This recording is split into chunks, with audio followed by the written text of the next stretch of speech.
Hey,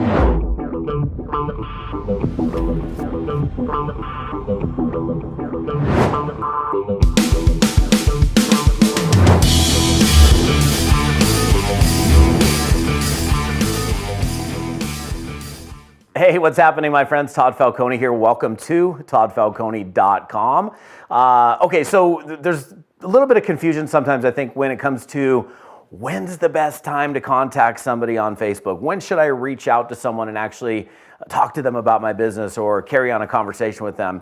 Obviously, there's probably a few different answers to that question, but I think you can make it pretty easy on yourself and just kind of do this. Look at your news feed.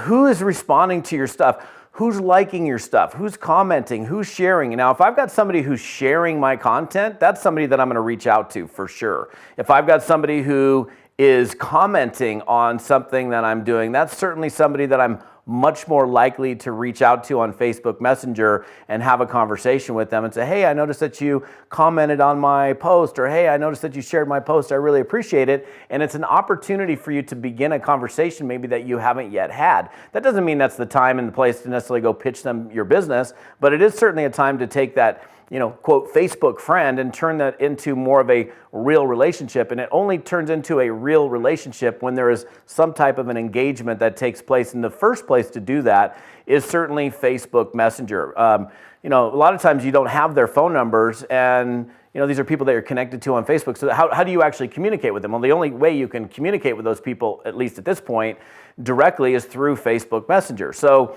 the other thing is that if you're checking out your news feed and you're connecting with other people and you're commenting and you're engaging in their content, they're going to see that stuff. Like if you had, anytime most people that are active on Facebook, they can see who's, they're looking, they see who commented, who liked, who shared, they're checking that stuff out. Maybe not everybody, but they certainly know if you're in their space, if you will, that, oh yeah, I can tell that this person is, engaged in my stuff, which is good. That's a good thing. That's like the beginning of just being connected on Facebook, and nobody ever likes or comments or shares on each other's stuff. So now here's the other thing. You can look at those news feeds and see some of the things that they're doing or saying, or maybe an experience that they're having. And that's another opportunity for you to, maybe they haven't liked or commented or shared something of yours recently, but maybe you see that they just got back from Santorini, Greece, as an example, and you're like, you've always wanted to go to Santorini, and you saw these pictures on their newsfeed. What a great opportunity to say, oh my gosh, John, I just noticed that you just got back from Santorini. The photos were absolutely beautiful. Where did you stay? My wife and I have been thinking about going there. And it's an easy excuse to have a conversation with someone.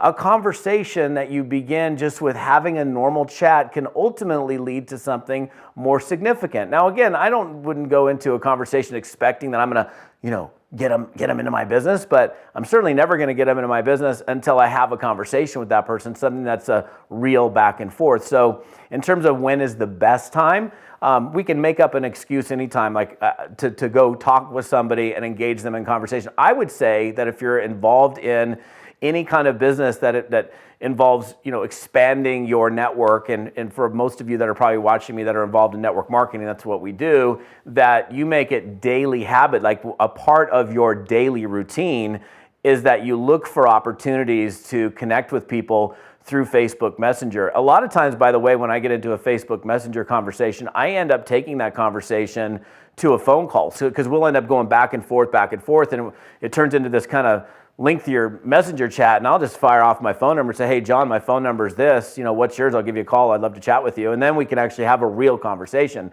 And that there's when two voices can connect like that, there's something pretty amazingly powerful. Or if you want to be a little more high tech, you can do something like a Zoom or something. I did a couple of Zooms yesterday. I was connecting with somebody through Facebook Messenger, and I said, let's have a quick chat. And the person was out of the country, so we ended up just having a chat on Zoom. And it was even better because not only are we hearing each other, but we're actually seeing each other. So just some ideas. Again, you don't have to, come up with some random excuse to do it. I think you can look at their news feeds and see what they're saying, giving you an opportunity to reach out to them. You will certainly, I think one of the best places for sure is people that are engaged in your content. That's the first place I would go.